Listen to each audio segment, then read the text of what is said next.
Hello friends, welcome to home food recipes. આજે આપણે બનાવશું શેઝવાન ફ્રાઈડ રાઈસ, જે એક ચાઇનીઝ રેસિપી છે. એને બનાવવી ખૂબ જ ઇઝી છે. તમે આને લંચ કે ડિનરમાં કે પછી જ્યારે પણ મન કરે ત્યારે બનાવીને ખાઈ શકો છો. એ ખાવામાં ખૂબ જ ટેસ્ટી હોય છે. તો ચલો સૌથી પહેલાં આપણે એને બનાવવાની સામગ્રી જોઈ લઈએ. શેઝવાન ફ્રાઈડ રાઈસ બનાવવા માટે મેં અહીંયા પોણા કપ જેટલા બાસમતી ચોખા લીધા છે અને મેં એને 1 કલાક પહેલાં ગરમ પાણીમાં પલાળી દીધા હતા, જેથી તે સારી રીતે ફૂલી જાય. તમારે હંમેશા બાસમતી ચાવલ આ રીતે પલાળીને જ યુઝ કરવાના, તો એ જલ્દી કૂક થઈ જશે.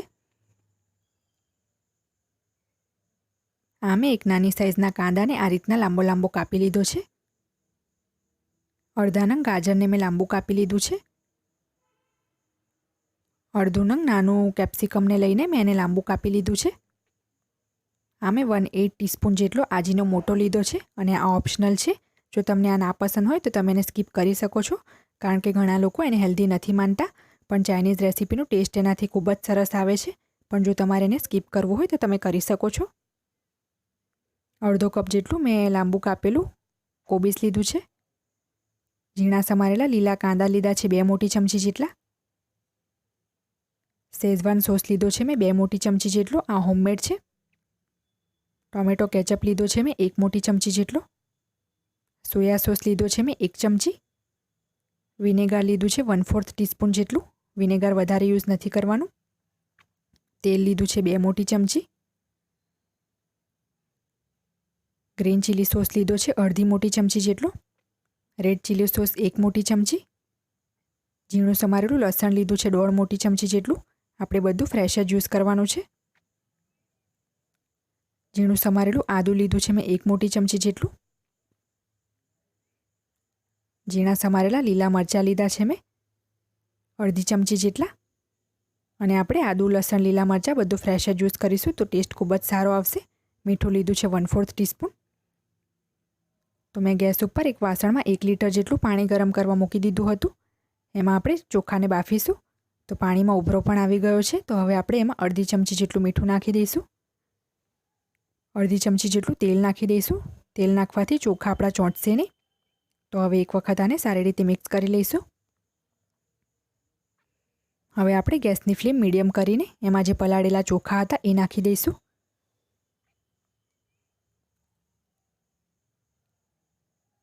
હવે આ ચોખાને આપણે મીડિયમ ફ્લેમ પર 5 થી 7 મિનિટ માટે કૂક કરીશું. આપણે આને 90% જેટલા જ કૂક કરશું. તો હવે તમે જોઈ શકો છો કે 5 થી 7 મિનિટમાં આપણા ચોખા સરસ કૂક થઈ ગયા છે. તો આને આપણે ચેક કરી લઈશું. આ રીતે હાથમાં લઈને એને તોડીને જોવાનો છે, તો સરસ તૂટી જાય છે. ચોખા કાચા ના રહેવા જોઈએ અને એને ઓવરકુક પણ નથી કરવાના. અને તમે ચાહો તો એને ચાખીને પણ જોઈ શકો છો કે ચડ્યો છે કે નહીં. તો હવે આનું બધું પાણી નિતારી લેશું. તો ચોખાનું બધું જ પાણી મેં નિતારી લીધું છે અને ગેસ ઉપર એક પેન ગરમ કરવા મૂકી દીધું છે, જેમાં મેં તેલ નાખી દીધું છે. જેવું તેલ ગરમ થઈ જાય આપણે એમાં ઝીણું સમારેલું લસણ, આદું અને લીલા મરચાં નાખી દઈશું. ચાઇનીઝ રેસિપીમાં હંમેશા આદુ લસણ અને લીલા મરચાં ઝીણા સમારીને જ યુઝ કરવાના. પેસ્ટ યુઝ કરશો તો એનો ટેસ્ટ સારો નહીં આવે. તો હવે આપણે આને 30 સેકન્ડ માટે સ્લો ફ્લેમ ઉપર કૂક કરીશું.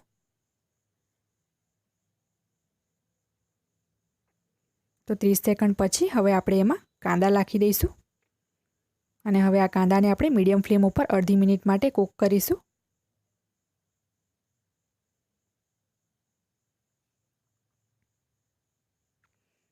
અડધી મિનિટ પછી હવે આપણે એમાં ગાજર નાખી દઈશું.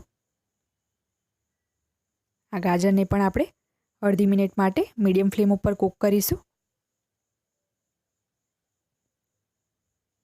ગાજર કૂક થઈ જાય એ પછી આપણે એમાં કેપ્સિકમ અને કોબીસ નાખી દઈશું. અને એને પણ આપણે અડધા મિનિટ માટે જ કૂક કરવાનું છે. આપણે કશું ઓવરકૂક નથી કરવાનું. તો હવે આપણે એની અંદર આજીનો મોટો નાખી દઈશું. આજીનો મોટો નાખવાથી ચાઇનીઝનો ટેસ્ટ ખૂબ જ સરસ આવે છે. તો અડધી મિનિટ માટે કૂક કરી લઈએ. અડધી મિનિટ પછી હવે આપણે બધા સોસ આમાં એડ કરવાના છે. તો સૌથી પહેલાં એમાં ટોમેટો કેચઅપ નાખી દઈશું. કેચઅપ તમને વધારે ભાવતો હોય તો તમે વધારે પણ એડ કરી શકો છો. શેઝવાન સોસ નાખશું. આ હોમમેડ છે અને આની લિંક હું નીચે ડિસ્ક્રિપ્શન બોક્સમાં આપી દઈશ. તમે ચાહો તો જોઈ શકો છો. રેડ ચીલી સોસ નાખશું.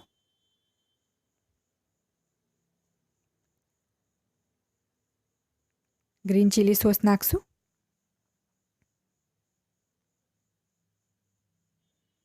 સોયા સોસ નાખશું,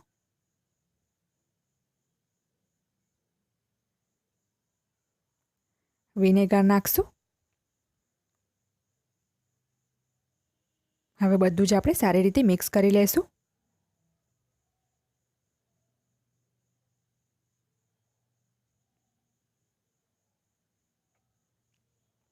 બધું સારી રીતે મિક્સ થઈ જાય પછી આપણે એમાં મીઠું નાખી દઈશું. સોસમાં પણ મીઠું હોય છે અને ચોખાને બાફતી વખતે પણ આપણે મીઠું એડ કર્યું હતું એટલે મેં 1/4 ટીસ્પૂન જ મીઠું નાખ્યું છે. તો હવે આપણે એમાં ઓરેન્જ રેડ ફૂડ કલર નાખીશું.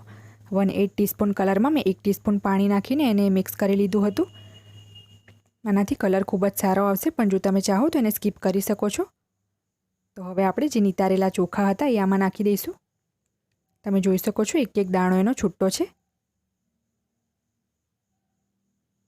તો હવે ચોખા નાખીને આપણે હલકા હાથથી જેને સહેજ મિક્સ કરી લેવાનું છે. ધ્યાન રાખવાનું છે કે ચોખા તૂટવા ના જોઈએ. અને વેજીટેબલ્સ પણ આપણે વધારે કૂક નથી કરવાના, ક્રન્ચી જ રાખશું. તો હું આને સારી રીતે મિક્સ કરી લઈશ.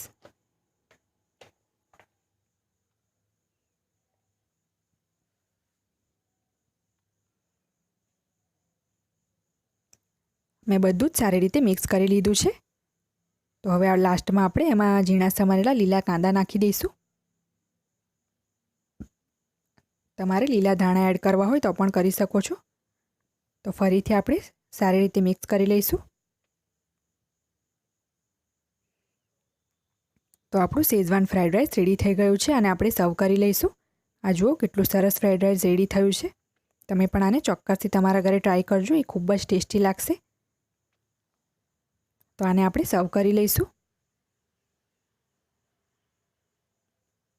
તમે આને સાંજના ડિનરમાં બનાવીને ખાઈ શકો છો.